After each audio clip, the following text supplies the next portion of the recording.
Na contracapa, Esperando Bojangles é descrito como um estranho conto de fadas, e o livro é exatamente isso.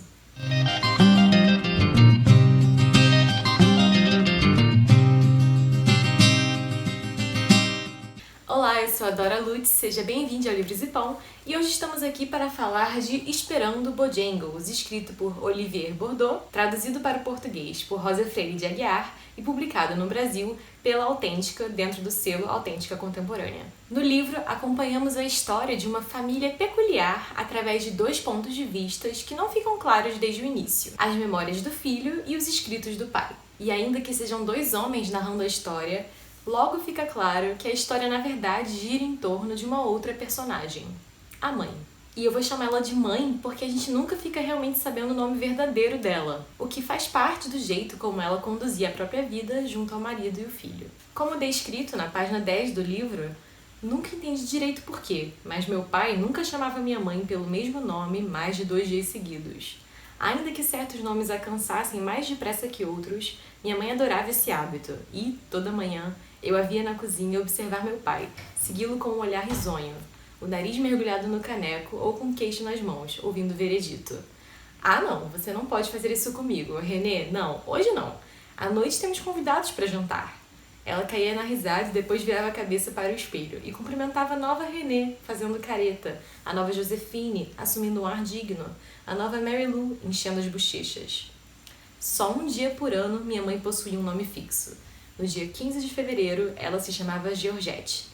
Não era seu nome de verdade, mas se comemorava Santa Georgette no dia seguinte ao de São Valentins, o santo dos namorados. Meus pais achavam muito pouco romântico sentarem-se à mesa de um restaurante cercado de amores forçados, como se fosse uma obrigação. Então, todo ano, festejavam Santa Georgette aproveitando um restaurante deserto e só para eles. De qualquer maneira, papai considerava que uma festa romântica só podia ter nome feminino.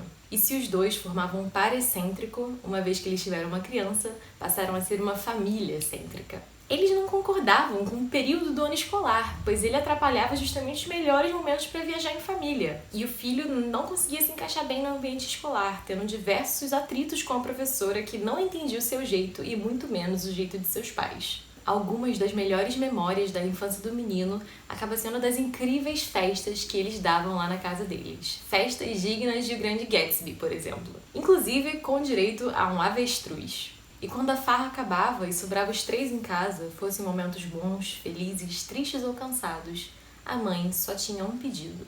Ela pedia para ouvir a música Mr. Bojangles. Essa era a trilha sonora que mexia com seu coração, que parecia colocar tudo em ordem, mesmo no mais caótico dos instantes. Era a música que fazia com que todo o amor contido naquela família viesse à tona. Ainda assim, apesar da melodia, eles enfrentavam problemas.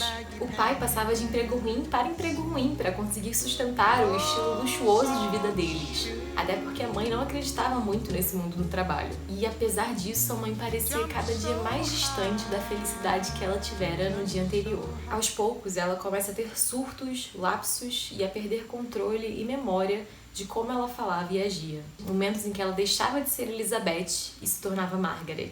E, mais ou menos na metade do livro, quando esse derradeiro momento da mudança na mãe chega, nos deparamos com 2 perspectivas diferentes, mas igualmente sensíveis e tocantes sobre esse assunto. Estava consciente de que sua loucura podia, um dia, descarrilar.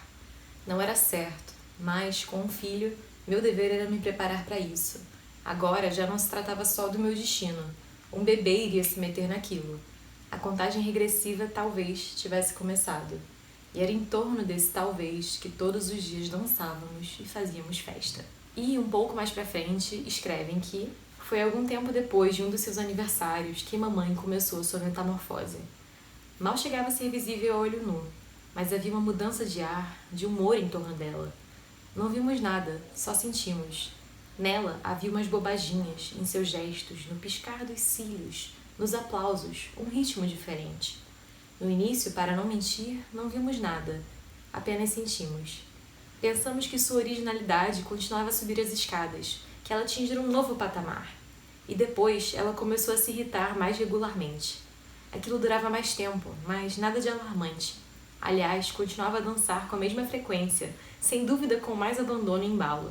Mas nada de preocupante. Bebi um pouco mais de coquetéis às vezes ao acordar, mas a hora, a dose eram essencialmente sempre as mesmas. Isso não mudava a ordem das coisas.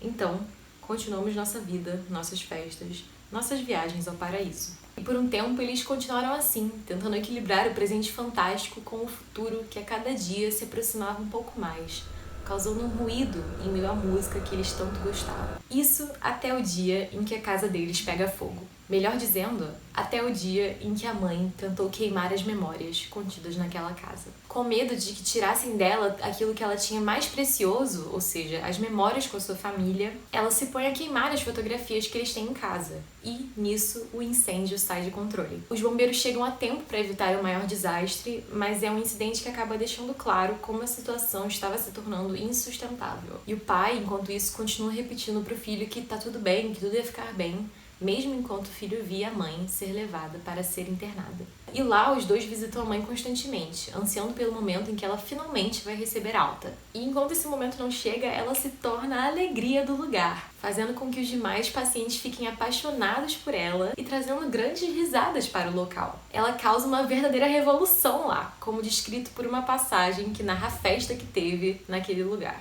Andando pela clínica, acabamos por ouvir um barulho. Música e gritos vindo do refeitório. Ao abrir a porta, vimos coisas que até então nunca tínhamos visto. Todos os decapitados mentais dançavam com suas roupas de domingo. Alguns dançavam shows, outros dançavam sozinhos, gritando a plenos pulmões. Havia um até que se esfregava numa pilastra, rindo muito, normalmente, como um louco.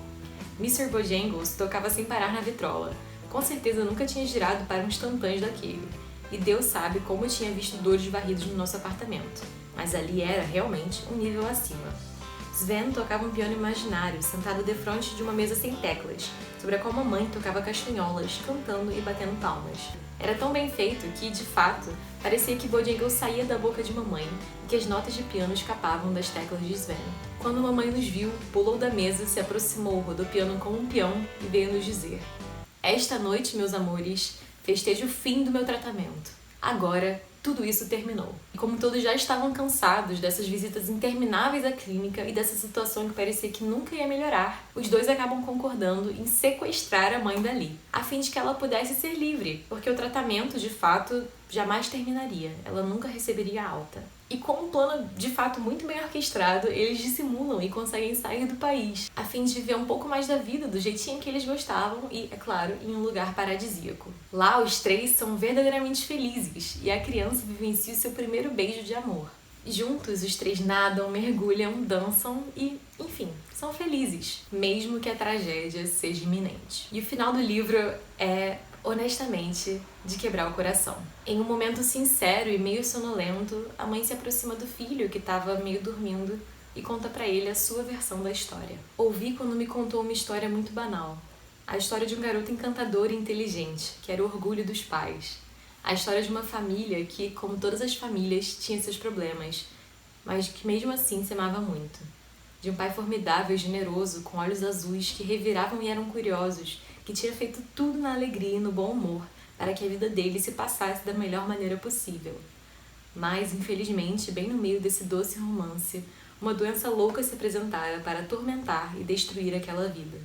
Com soluços na voz, mamãe murmurou para mim que tinha encontrado uma solução para resolver aquela maldição. Cochichou que era melhor assim, então acreditei nela, de olhos fechados. Fiquei aliviada ao ouvir que íamos reencontrar a nossa vida diante da loucura. Senti seus dedos desenharem um sinal da cruz na minha testa e seus lábios úmidos darem um beijo no meu queixo.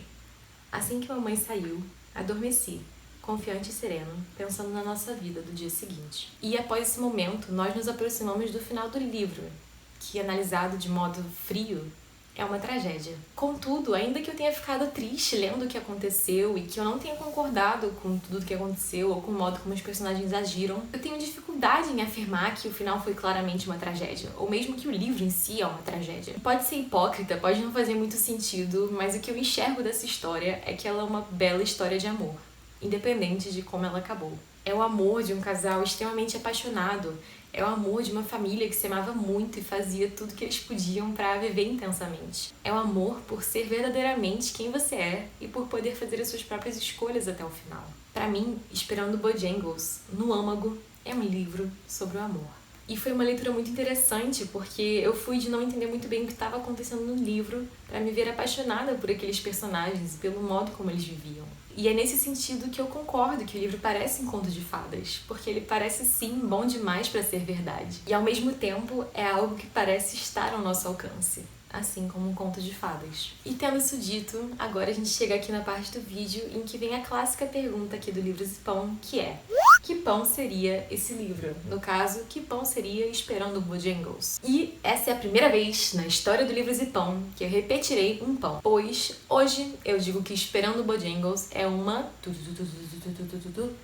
focaccia. E se você não tá lembrado, a primeira vez que eu usei esse pão foi na resenha de A Estrangeira. E se na época eu já estivesse fazendo o esquema de pães, eu certamente teria usado esse pão para descrever também o Museu da Inocência, o livro do Han Pamuk. Isso porque eu cheguei à conclusão que a focaccia representa para mim o que eu chamo, a partir de agora, de o meu triângulo da tristeza da literatura. Ou seja, um livro que engloba os 3 aspectos que eu mais gosto e que, quando juntos de um modo engenhoso, tornam um livro muitíssimo agradável para a minha pessoa. Os 3 elementos são melancolia, loucura e romance. E não são livros que eu indicaria para todo mundo, pois eu entendo que algumas pessoas podem achar eles chatos ou mesmo confusos, mas são livros que acertam todos os pontos do meu coração e que me caem muito bem, assim como uma focaccia saborosa. Então é isso, se você gostou do vídeo e se você se interessou por Esperando Bojangles, por favor comenta aqui o que você achou, deixe seu joinha, se inscreve se você ainda não for inscrito e nos vemos no próximo vídeo.